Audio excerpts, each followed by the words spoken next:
আসসালামু আলাইকুম। জৈব রসায়নের আজকের ক্লাসে আমরা খুবই গুরুত্বপূর্ণ একটা বিকারক নিয়ে আলোচনা করব, যার নাম গ্রিগনার্ড বিকারক। বিজ্ঞানী গ্রিগনার্ড এই বিকারকটি আবিষ্কার করেছেন। তার নাম অনুযায়ী এই বিকারকটির নামকরণ করা হয়েছে। ইথার ব্যতীত জৈব রসায়নের প্রায় সকল গোত্রই এই গ্রিগনার্ড বিকারক থেকে তৈরি করা যায়। তো গ্রিগনার্ড বিকারকটা কি? গ্রিগনার্ড বিকারকটা হলো অ্যালকাইল ম্যাগনেসিয়াম হ্যালাইড বা অ্যারাইল ম্যাগনেসিয়াম হ্যালাইড। আমরা যদি অ্যালকাইল হ্যালাইডের সাথে ম্যাগনেসিয়াম যুক্ত করি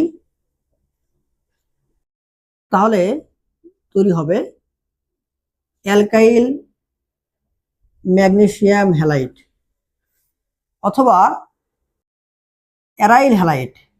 বেনজিন থেকে একটা হাইড্রোজেনকে অপসারণ করলে আমাদের যে মূলকটা পাওয়া যায় তাকে বলা হয় অ্যারাইল মূলক। অ্যারাইল হ্যালাইডের সাথে আমরা যদি ম্যাগনেসিয়াম যুক্ত করি তাহলে তৈরি হবে aryl magnesium halide. Aryl magnesium halide, এটাই আমাদের গ্রিগনার্ড বিকারক। আমরা এখন এই গ্রিগনার্ড বিকারক থেকে অ্যালকেন তৈরি করব। আমরা যদি গ্রিগনার্ড বিকারকের সাথে পানি যুক্ত করি সেখান থেকে অ্যালকেন তৈরি হয়। পানিকে আমি এভাবে লিখলাম, এইচ আর ওইচকে আলাদা করে লিখলাম। তো এই বিক্রিয়ায় আমাদের অ্যালকেন তৈরি হবে।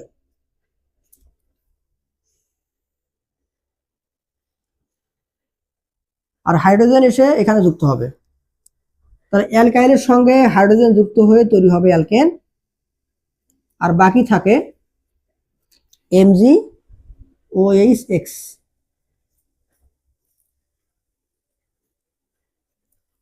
অনুরূপভাবে আমরা যদি অ্যারাইল ম্যাগনেসিয়াম হ্যালাইড, যেটাও কিনা একটা গ্রিগনার্ড বিকারক, এর সাথে যদি পানি যোগ করি সেখান থেকে তৈরি হবে বেনজিন। তাহলে অ্যারাইল ম্যাগনেসিয়াম হ্যালাইড।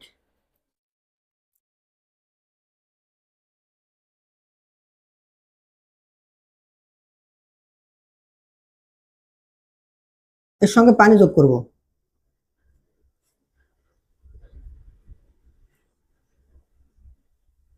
তাহলে অ্যারাইল মূলকের সাথে আমাদের এই হাইড্রোজেনটা যুক্ত হয়ে বেনজিন তৈরি করবে, আর এটা বের হয়ে যাবে। তাহলে অ্যারাইল মূলকের সাথে হাইড্রোজেন যুক্ত হয়ে তৈরি হবে বেনজিন,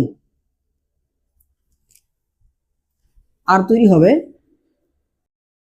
MgOH। এখানে আমরা দেখতে পাচ্ছি যে গ্রিগনার্ড বিকারকের সকল বিক্রিয়ায় আমাদের এই অতিরিক্ত একটা উৎপাদ তৈরি হবে, এটা আমরা একটু মাথায় রাখবো। গ্রিগনার্ড বিকারকের সব বিক্রিয়ায় আমাদের MgOH এটা তৈরি হবেই।